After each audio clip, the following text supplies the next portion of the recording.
Costa Rica, a small country in Central America. Most of its 4.5 million inhabitants live in the capital of San Jose. This bustling city is at the center of Costa Rica's fast-growing economy.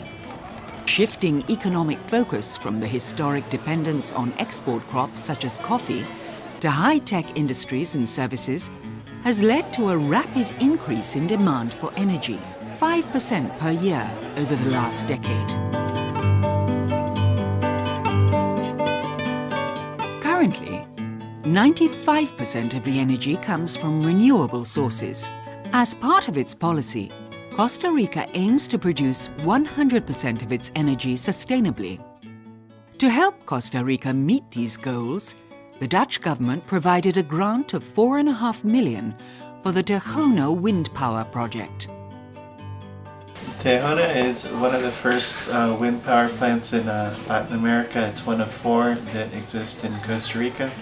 Tejona is located at one of the windiest places in the world, on the shores of the Arenal hydropower lake.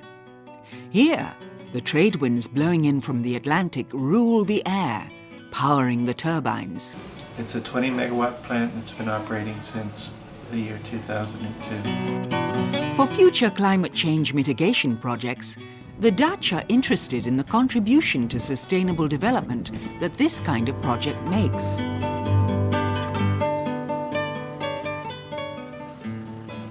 The local communities are quite positive and even proud of the wind power projects in their region. El impacto de las empresas estas, los proyectos han sido buenos, positivos para la comunidad.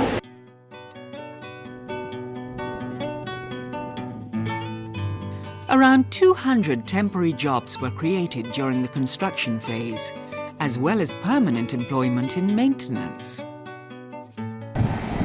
Ya que, bueno, de momento somos 5 personas de la zona. Están por entrar alrededor de unas 16 personas más. As part of the project, an educational facility has been built, and a wind energy course was provided to train technicians, transferring valuable knowledge and increasing capacity for future wind power projects. However, next to these successful aspects, the local community does have reservations. Besides Tejona, there are 3 privately owned plants nearby. And surprisingly, the locals feel they do more than the Tejona plant towards community development. Las otras empresas, al ser privadas, deben de pagar por ley un impuesto a la municipalidad o a nuestro gobierno local. Esa es la gran diferencia que existe entre los productores de energía.